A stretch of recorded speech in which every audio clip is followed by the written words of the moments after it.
Hello and welcome to another edition of Superconnectivity. I'm your host, Charlie, the Professor Esser, and with me as always is... Phil, Filmy, and Parrot. Hey, Phil. Glad to have you. Filmy and Parrot, I like it. You should. You came up with it. Yes. Well... Charlie loves his own ideas, people. Yeah, well, you know, it just came to me. Still like Phil, first name Agent Parrish too, but you know, all things in time. I just got your text asking if I was ready, and yay, computers are slow. Okay, so big news. Marvel has. So this is actually something I realized today. Okay, in most traditional news cycles, Friday, it's what they call the Friday night dump, which is you put out news on Friday to bury something because it's going to wind up getting overlooked and as people go off for the weekends and all the news agencies aren't going to report on it. Mm-hmm. I find that nerd news works differently because they release it on Friday because they know Friday night and Saturday, all the nerds are going to go do their podcasts and repeat this news to all their friends, all their hundreds and thousands of friends and whatnots all weekend long because that's how the nerd news cycle works. That's my take on it. That's my thought. Because, of course, you know, if you're not being paid to podcast, you're probably, which I think most podcasters are not, unless Rob is lying to us. All these millionaire podcasts out there, but Rob's like, ha, the fools. No. How did we not know? Anyway, so yes, so we got some great Marvel news. Once again, Marvel has decided to reach out to some poor slob who's played the Human Torch, and give him a job in a real comic book movie. Michael B. Jordan has been tapped to join the new Black Panther film. And they're suggesting he's going to be a villain, which makes me think he's going to, you know, I get the feeling Claw will not be the main villain. I think that Claw is going to be maybe at best a henchman for the internal. And I'm wondering if this is going to be an internal struggle, that this other guy that is being played by Michael B. Jordan is a rival to King T'Challa, if he's an insurgent revolutionary within the Kingdom of Wakanda, you know, perhaps being manipulated by Freeman and Circus, or Claw and Ross. The interesting with Martin Ross, if he's going to have any relationship to Thaddeus Thunderbolt Ross in the future, it was something I noticed. No one mentions it. No one says anything about it. I don't know if that's the case in the comic book, but you know, that last name Ross does show up there. Would be interesting. But Michael B. Jordan, who of course also worked with the director of Black Panther on both Creed and Fruitvale Station, so they had that long ongoing relationship, and so I'm very glad to see Michael B. Jordan getting that gig. I can't wait to find out more about it. One thing that was a little disappointing, I won't say disappointing, Lupita Nyong'o, who I have long said should play Shuri, has been brought into the film as well, or is in negotiations to be in the film. But they say she's going to be a love interest for Black Panther, which is fine. You know, you got to have a love interest. But I just thought that the Shuri role was such a strong character. I would have loved to have seen her in the film. But all in all, you know, Black Panther is such a powerful character in Civil War, and really, you know, in the same way that people say that, you know, Captain America: Winter Soldier was really Black Widow's film. You know, I do really at times feel that Civil War was Black Panther's film.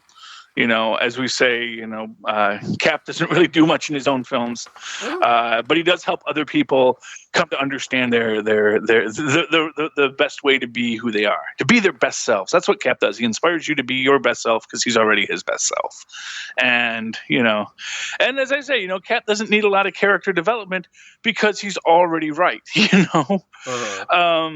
I think that's probably one of the things that I think DC, maybe misses in their interpretations of Superman is that, you don't need to have this morals. That what's fascinating about Superman isn't that he has moral struggles; it's that he doesn't have moral struggles because he realizes what is the proper way to be. Because he's not a vain, petty little man; he's a Superman, and because you're super, you understand, okay, I see how I can best balance both my powers and caring for the world without actually becoming a god to this world, and having people rely on me and not raise themselves up, So but with Marvel, and perhaps because Captain America isn't all powerful that he is, just the best possible person that he is, rather than being, a god man, he doesn't have to worry about, saving the world. He just has to worry about doing the right thing. And he always does, which is why he's Captain America, which is why he's awesome, which is why that movie has probably already by now made more money in 1 week than Batman v Superman is going to make at all. True story. Okay. But what do you think about Michael B. Jordan jumping onto the Marvel bandwagon and this fact that, now the second Human Torch has also come home to Marvel Comics? Well, I mean, if nothing else for his career, it's probably a much better choice. Yes. Without a doubt. And I really do want to see what this character he's going to be playing is going to be. Are they going to go the traditional route? Is he going to be the leader of the White Gorilla Cult, Mm-hmm. Although I always, I think the White Gorilla Cult, it was a little weird.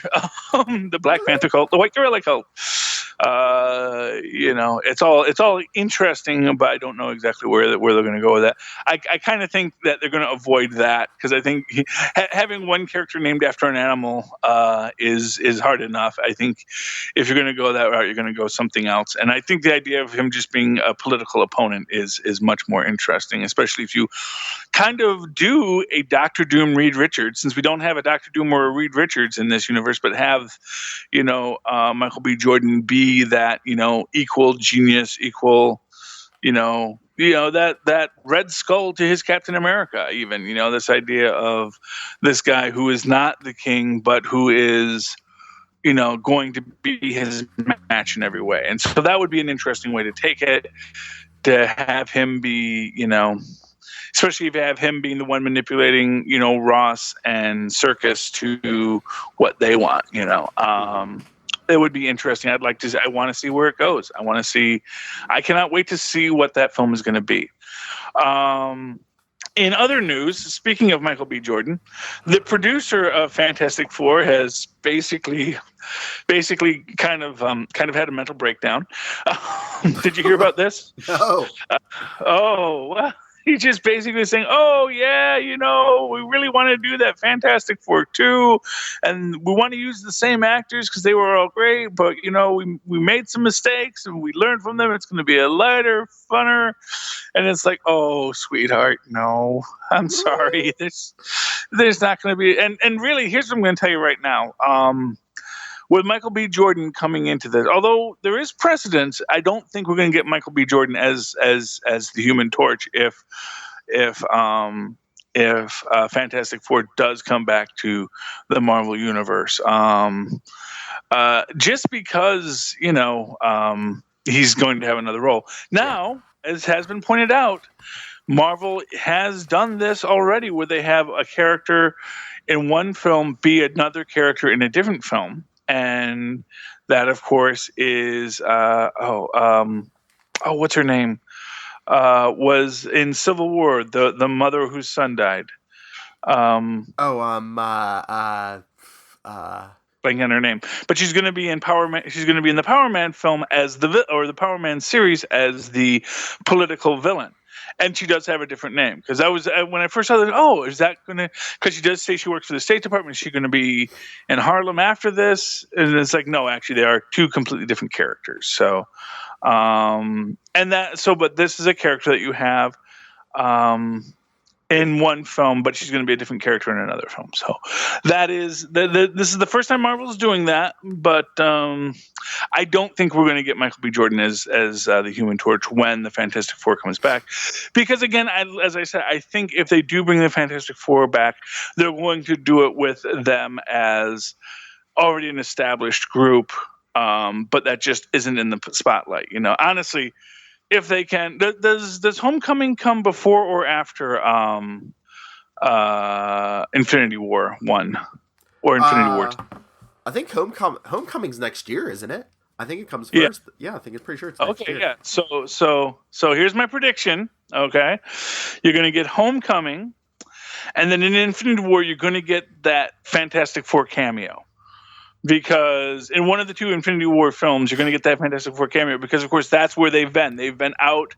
They've been battling Galacti and Skrulls and everything, because they're the explorers and the adventurers, and that's where they've been. And you're going to just get that, you're going to have Thanos, and then all of a sudden you're going to hear, it's clobbering time, bam, and that's where you're going to be. Or maybe we'll see them in Guardians, or see some reference to them in Guardians. But if you get that Homecoming, because after Homecoming comes and makes that mint, I am certain Fox is going to say, okay, let's talk Fantastic Four coming back to you guys. Don't even think about the X-Men yet, because we're still going to make bad movies with the X-Men. I don't know why they wouldn't do that now. I mean, look at the money Civil War's making, and I mean, what are the two big things people are talking about from Civil War? Black Panther, and everyone's like, "Oh, Spider-Man." Oh yeah. Well, yeah, and here's what I'm going to tell you is that I think it's definitely something they're doing. But here's the thing: you never want to put your cards on the table. It's like with the whole Spider-Man thing. Even when everyone was saying, "Oh, Spider-Man's in it," and everyone's like, "Well, we can't talk about Spider-Man. We don't want to say anything," because even when they were there and the ink wasn't dry yet, nobody could say anything, because Sony didn't want to look like they were caving. It is such a delicate negotiation getting these things back. And the reality is that, on both levels, Marvel doesn't want to say Fantastic Four is coming back until they have something solid to really put forward, because, they don't want everyone getting excited and then not delivering, like the Inhumans, which is something we'll get into in a minute. Yeah. And then at the same time, they need to, there's all these moving pieces, and at the end of the day, they don't want to embarrass Fox, because Fox is the one who has the rights. So they have to work with Fox to get the rights back. Exactly what they decide to do, if they're going to do a Homecoming deal, I think they're probably going to do a Homecoming deal where Fox will put up the money, Fox will get the money, but Marvel gets the characters to use, and that's what we hope for. That's what we're looking for. Mm-hmm. And I would very much like to see that happen. And I think they'll announce that after Homecoming, because that's the thing, because Homecoming, here's the thing, as great as Spider-Man was in Civil War, and as much as I have said myself that this is the best Spider-Man we've had to date, like Civil War is the best Spider-Man movie, it is not a full test of a Spider-Man concept. It is pure fan service. He shows up, he does a great job, but there's not an arc or character there. The person who got an arc was Black Panther. Spider-Man is just there, and he's great in it, and he does have some character development, but he doesn't really have the growth that you need for a character to have in a movie, which is what we'll get in Homecoming. So I do think they're going to wait to see what Marvel does, to see can Marvel jump into something with, without doing an origin story. And I don't think we're going to do an origin story. And much like Hammond's Spider-Man, we're not going to see Uncle Ben die. I thought it was very interesting to get no mention of Uncle Ben in Civil War, but I also thought that maybe, why would he open with that? It's one of these things where we know things, but there's no reason to say it out loud, because you would have to have this contrived scene where he explains himself. And instead they did in a much better way, just him saying, when you have these powers, if you don't do something and something bad happens, it's your fault. Basically saying with great power comes great responsibility without even saying it. And it's brilliant the way they did that, so I definitely, this is my prediction that after Homecoming, we are going to get the announcement from Fox. We're going to get the Fantastic Four film slated in the Inhumans slot. And then the Inhumans are probably going to start to sprinkle out throughout Infinity War. Mm-hmm. And, maybe even in Agents of S.H.I.E.L.D., we might get, like I say, you could have a Deus Ex Lockjaw show up and save that agent at the very end. And that would be awesome. And you could just see, like, the blast comes off, and you just see this gigantic mouth show up. And like, what was that? Tune in next season, true believers, and then you'll find out. And then on another level, just because it can't all be good news. ABC basically went and canceled half their lineup, and on the axe was both Agent Carter and, really shockingly, Marvel's Most Wanted. And that was really surprising that they'd gone through all this stuff to set up Marvel's Most Wanted and not even to give a pilot for it. It was weird, Were you shocked by that? I mean, the Agent Carter loss, okay, that was something that's been talked about for a while. Everyone knew that Agent Carter was always on the bubble. Haley Atwell just got another gig, Is this really, where we want, not getting a second season of Agent Carter wasn't the end of the world. But, losing Marvel's Most Wanted, that's weird. Yeah, do you think there's some kind of behind-the-scenes thing or something? Because that seemed to come out of nowhere. Because, they wrote these characters out of the show so they could give them their own show. They seem to have all this confidence in the actors, and then all of a sudden it's just like, no. Yeah. I'm not quite sure what we're looking at here. But one thing I'm thinking about, Perlmutter is still very much in charge of the TV branch. Uh-huh. And this is causing conflict. Because there was this whole thing about, I was reading, where basically, Joe Russo was kind of talking, maybe a little bit out of school, but maybe not, about how Feige was kind of coming to this head when they were doing Civil War. Because this was when Feige, because it was on Civil War that Feige basically went to Disney and said, look, you need to cut us loose from this guy. You need to cut us loose from, that aspect of Marvel Studios that is, you are the guys who should be in charge, not that guy. And, and here's what I'm going to say. Both Marvel's Most Wanted and Agent Carter were both female-led properties. And we know that Perlmutter very grudgingly dislikes the female-led properties. I don't think it's a big coincidence that basically right after Civil War was its proof of concept, Feige, who is no longer beholden to Perlmutter, said, of course, one of the things we're absolutely committed to is our Black Widow film. Mm-hmm. And, and if we break it down as like Perlmutter was the guy blocking this, Perlmutter was the guy who says, people don't want to see chicks fighting, or whatever it is that Perlmutter says. And I know we it's very easy to make Perlmutter into the bad guy, and I'm sure, and and for what it's worth, the guy did, rebuild Marvel and did great things for Marvel.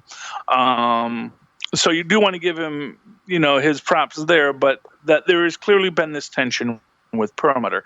And I do wonder if maybe there were people at ABC saying, you know what, we don't want to have another female-led property that's not going to get treated well by the guy who's in charge of it, That basically you've got these people pushing for these female heroes, and so Perlmutter begrudgingly lets it, but then cuts the budgets on them, pulls everything, really works hard maybe to work against these projects, and then the projects suffer, and maybe Marvel is saying, maybe Feige is going to try and get TV under him too, which would be great. And that, I don't know exactly how Netflix plays. If Netflix falls under Perlmutter, if that's more in the movie realm, we don't know.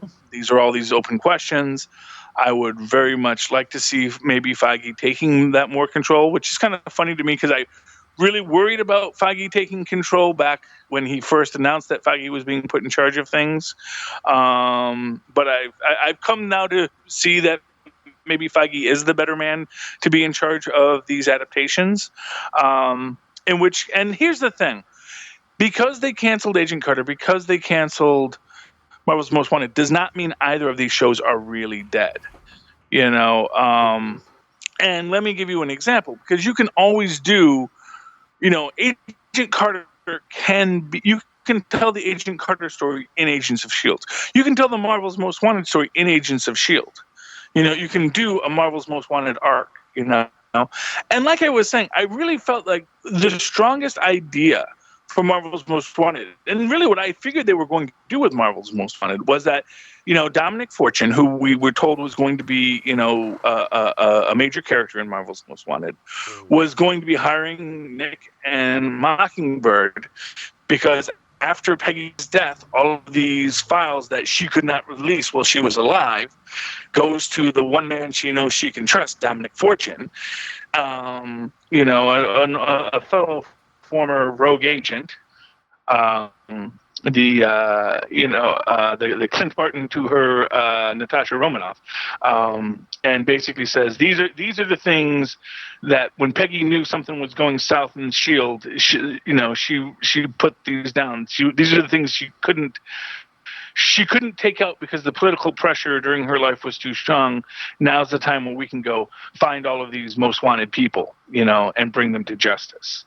Now's the time where we can take down Roxxon, and and maybe we can revisit a bunch of great characters from the past there, where you do this thing where you'd start off with, Peggy's old file, much like they did with the,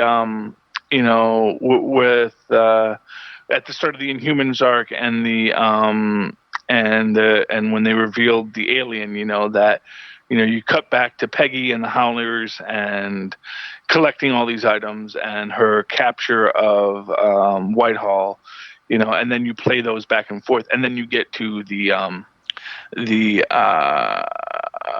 future location with where our current storyline exists, and then you explore there. And I think that would have been a great framing device. It gives you just both Agent Carter and Mockingbird and a really great story to explore the deeper aspects of the Marvel Universe, because I do feel that that's something that really Marvel should be exploring, using their TV universe to build out these things. One of the things I think was the right thing to do in putting the Inhumans in Agents of S.H.I.E.L.D.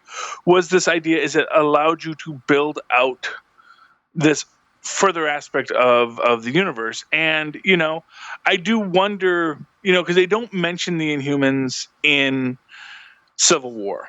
It is very interesting how there is flow from the movies down to the TV shows, but we're not getting that flow back up. And although they do say that beings are showing up at an exponential rate, which they are now. That's the thing, is that superpowered beings are now constant in the Marvel Cinematic Universe, and that's problematic. They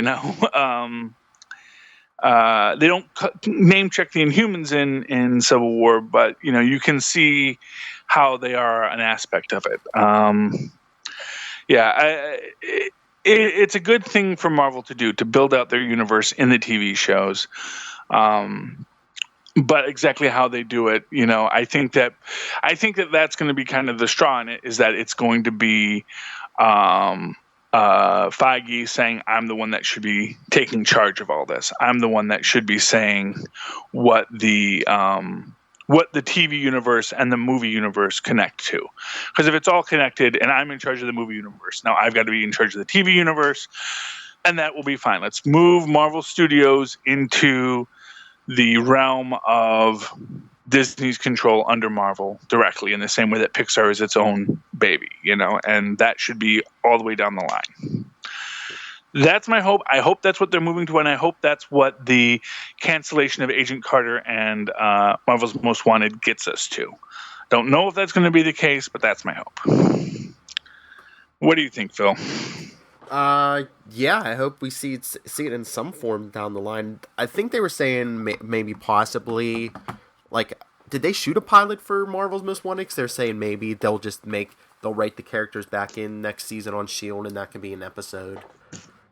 Maybe, I don't know. I don't know if they've actually shot it yet. I don't know what they, I don't think it went to pilot order. So I don't think they actually shot a pilot. Now, it's a weird thing because, of course, ABC is owned by Disney. Marvel is owned by Disney. It's all one big Ouroboros here eating its own tail. It is. Yes. Marvel is, Disney is in charge of all of this. And it's a bunch of decisions with a lot of people, and a lot of people who are maybe in these. You see, that's why, some people will say, oh, it's not the. It's not Perlmutter, because people have said that, when I've posted this online, they say, oh, I don't think it's Perlmutter, ABC canceled a lot of stuff. Like, well, ABC did cancel a lot of stuff. And one person pointed out that basically that the previous head of ABC was taking a lot of risks with a lot of shows, Gallivant and Agent Carter. They had a lot of shows that were lower performing, but that this previous guy felt, had some strength to them that they could build out. The new person in charge maybe is cutting a lot of these things. But I can't help but think that, in all of that, there's every discussion that has to be had. Because, of course, Marvel is a big moneymaker for Disney right now. So when you say, are we going to cut some of our Disney shows, so some of the shows that we are producing that we own the full rights to, and that's the thing you got to remember, that when you have a show that you own everything, so a show that's on Disney ABC, that is a Marvel property, everything about that show is owned lock, stock, and barrel. So that if they do syndication, if they do anything, it's all just more money coming back to the company. So that's always a tough thing when you're going to cancel that. Especially when it is something that has a huge fan base, of which Agent Carter, of which Adrian Pilecki as Mockingbird had. That there is this strong interest in both these characters. Maybe it might not respond in the ratings, but we all know that ratings are not how people, Nielsen ratings are not how people are getting their TV nowadays. Now that it makes it a problem for the basic commercial broadcast model, of which ABC still very much is stuck to. But it does mean that maybe, like I say, maybe Netflix is going to come up and say, well, let's see what Agent Carter can do. Let's see what Mockingbird can do on a Netflix series. And like I say, you can do both if you do Marvel's Most Wanted as this continuation of the Peggy Carter story into the Mockingbird story with the Dominic Fortune character being your tie-in. So I would love to see that. I would very much love to see that. I mean, I think what makes people upset about the real cancellation of Agent Carter isn't even so much that it's a cliffhanger, because yes, it did end on a cliffhanger. Mm-hmm. But one of the things everyone had kept on saying was, and something even Haley Atwell was saying, I want to see Peggy founding S.H.I.E.L.D. I want to see Peggy in the 60s and all these times when the world is changing around her. I want to see who Peggy becomes. This origin story of Peggy Carter, it's interesting, it's fun, but if we can start jumping around in time, which is what Marvel's Most Wanted would let us do, because, okay, here's when she fought the Yellow Claw in 1950, and, here's where she meets Gorilla Man and Venus, and all these great little characters, and like, here's where Sif in 1963 comes to Earth and gets to kick some butt with Agent Carter, because we know Sif's always down for it, and that's the thing, is like you could do so many other things here, and putting it into one wheelhouse is important, because then when Feige's in charge, he can start saying, okay, so we're going to have this is what we're going to have growing up here, and we're going to move these characters over to there, and we're going to let all of our properties move around, because the more connected they are, the more profitable they are as an engine for the company. I mean, that's the thing. It's like, I think one of the things that hurt Agent Carter was people didn't necessarily feel they had to watch Agent Carter to know what was going on. Mm-hmm. And that's not what you want in this kind of a show, in this kind of a universe. You want it like, you gotta go get your Netflix account, because if you don't know what's going on with Jessica Jones, you're not going to know what's going on with something else, which wound up not necessarily being true, but you kind of felt that. And by the second season of Agent Carter, I think people felt, how much is this going to be? The real selling point for the Netflix show is that all the Netflix shows are very connected. So that if you're going to watch Daredevil, you should watch Jessica Jones. You should definitely catch up with Power Man. We're going to get to our Defenders. It's all going to be building to this. And I think one of the mistakes was with Agent Carter is that there wasn't a strong enough tie to the ongoing S.H.I.E.L.D. storylines, which was problematic, that they found themselves kind of being relegated to, and this I'll say probably is Perlmutter, which is stuck with lower budgets and lower connectivity to other shows, and that hurt Agent Carter. And what you do to build Agent Carter up is you've got to connect her back in. That was the whole point of Agent Carter, is she was the connective tissue from the golden age of Marvel, which they just did not explore in Agent Carter, and that's what they needed to explore, was the golden age of Marvel, when, and that's what you can really get into once you establish S.H.I.E.L.D., is that now we are going to be hiding all of the Marvels of the universe, the most wanted Marvels that then Adrian Pilecki and Nick Blood get to hunt down, that will be a great story, but they have to do it. And I think they're going to have to muscle out Perlmutter from the creative aspects of it, and, let the guy still have his money. Let the guy still be, producer emeritus, much like Stan Lee becoming publisher emeritus, let him have that role that he has earned. But let the new creatives take over, and that's what we need. We need creatives that aren't afraid of girls on TV and making stories that tell a broader Marvel universe, because the Marvel universe is broad. The Marvel universe is big, and that is its strength over the DC universe. And that brings me to one last point I want to make, because there was something that kind of stuck in my craw today. Was someone had to post what DC Cinematic Universe still does better than Marvel. And what they suggested was that, for as bad as the DC films are,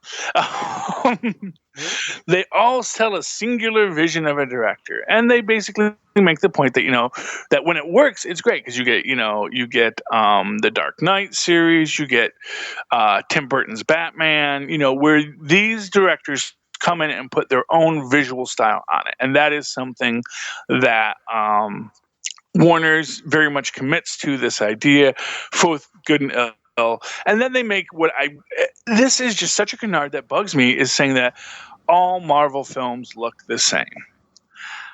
I don't feel that, I don't, or let me put it more specifically, I don't feel that all Marvel films look the same any more than all action adventure films look the same. In the sense that, yes, it's an action adventure film, so there's going to be, so when you get to how you do a fight choreography, the fight choreography is probably going to look fairly similar, but that's just visual language. When you get to the actual stories and the actual films themselves, you're not going to tell me that Guardians of the Galaxy is the same as Winter Soldier, that Ant-Man is the same as Iron Man. These are not cinematically the same. They're not story the same. They are their own things. Like I say, I think people forget the fact that because the color palette isn't black. Like I said, people confuse daytime with lightness, and it's like, no, these aren't. Just because Marvel likes to have well lit scenes. First off, that's no different than what they're doing at DC, because DC, everything is darkly lit scenes. Whether it's Tim Burton's Batman, all the way to the Dark Knight, all the way to Superman and Batman with Superman versus Batman. It's just that's one visual style, which is the lights are off. Whereas in Marvel, they say, well, no, mostly people like to see what they're doing. So I'm going to imagine that there's lights around, that people are going to they're going to do things in the daytime, that when they get to a location, it's probably going to be well lit because, people have to work there. And, it would be unsafe to just have all the lights be out, And also this way you can actually see what's happening. So it's like, yes, Marvel has the same visual style, and that, yes, we can see what's happening in a Marvel film. And it's like, but of course that's what, when you have a bad product, that's like the last refuge. Artistic expression is the last refuge of the scoundrel. To say, oh, well, no, it's just artistically, we have a different artistic voice. It's like, no, you made a bad film. It's like, if you want to say that all Marvel films look the same, it's like, yes, they all look good. And they don't all look good, and that's the thing. And again, like I say, you're not going to tell me that Kenneth Branagh's Thor is the same visually, stylistically, storyline film as Shane Black's Iron Man 3 or Favreau's Iron Man 1. Like all these films all these directors are bringing their own thing. Now, maybe these are all directors who work in a similar mindset. Jon Favreau was basically saying, I make films that people want to see, and if I make a film people don't really like, that really does bother me, because that means I failed as a director, because my job is to communicate an idea to people. And if they don't get what I'm communicating, then that I didn't do a good job, Sometimes people think that, not communicating means that you're just too much above it. It's like, no, maybe you just don't know how to talk properly, It's like, if I use a bunch of, obscure slang from, some obscure subculture, that doesn't mean I'm more artistic. It just, that you don't understand me doesn't mean that I'm more artistic. It means that I'm speaking in a language that you don't understand. And then what's more important to that is that not only do you not understand the language I'm speaking, but that I'm not communicating artistically enough that it's speaking on a level that is deeper. I just saw last night, my wife and I went to go see Body at the New Ohio Theater in New York City. It's a production of Blessed Unrest, which is like the best. Go online, look up Blessed Unrest, New Ohio Theater in New York City. If you're in the New York City metropolitan area, if you can go see a Blessed Unrest show, go see it. And these are experimental pieces. These are pieces that you may not have the language to know what's going on when you're seeing it, but they are going to communicate to you just from their passion, just beyond what the piece is, which is, it's an experimental piece. It's a different piece, but I would dare anyone to go there and say this was not a great moving performance, even though it is different than something you probably would have seen, even though it's probably different than the kind of stuff that you normally see. It communicates, because if art is done well, it communicates. It communicates to you on a level where you feel it, even if you don't necessarily understand it. And if you are shouting at the screen and people don't understand it, it's not because they're too dumb to get your hip jive, man. It's that whatever you're communicating isn't actually art. It's not emotional. It's not the part of the you're not giving them what they can connect with. You're not communicating art. You're just making sound. And I think that's what's important to understand here. There is no artistic excuse for a bad movie. You can't say, well, I had a vision and you just didn't get it. It's like, no, your vision was wrong. Your film is bad and you should feel bad. And that's if you're Josh Trank, that's if you are Zack Snyder, that is whoever you are. And you can say, oh, well, the guys in the studio came in, they started saying I had to do it this way and that way, and I didn't want to do it this way or that way. And that's fine, but then you've got to be a professional like a Joss Whedon who says, okay, you need me to do this because you want to set up that, and I know that's going to jam my movie up. Well, then here's what I need to have to make the rest of the film have an emotional core so that people are going to be able to communicate what we're doing as we go through all this craziness. Mm-hmm. You've got to let me, you got to, and then you got to have something, and this is the thing, you got to have something that is going to blindside people, that, and here's the thing, they're going up against a nerd audience where we know everything. We know what's going to happen. And then you've got to say, okay, not only is what you know not going to happen, but we're going to have it so that you're not upset about that. We're going to have it go where you're like, oh, okay, I see what they did there, and I'm glad. I know what they did, and I like what they did. Whereas, Batman v Superman, here's every beat you've been expecting, one after another. Here's the fight. Here's Doomsday. Here's the death of Superman. And here's that little bit of dirt rising. Just so you know, we're not even going to commit to that. And it's like, goodness me. Can't you just try a little harder? Hopefully Wonder Woman will be good. Okay, I think that's enough of a rant from Charlie this week. What do you think, Phil? Or would you like to go do a counter rant? Would you like to defend something against my onslaught of nerdism, nerd rage? No, I'm just going to leave that there.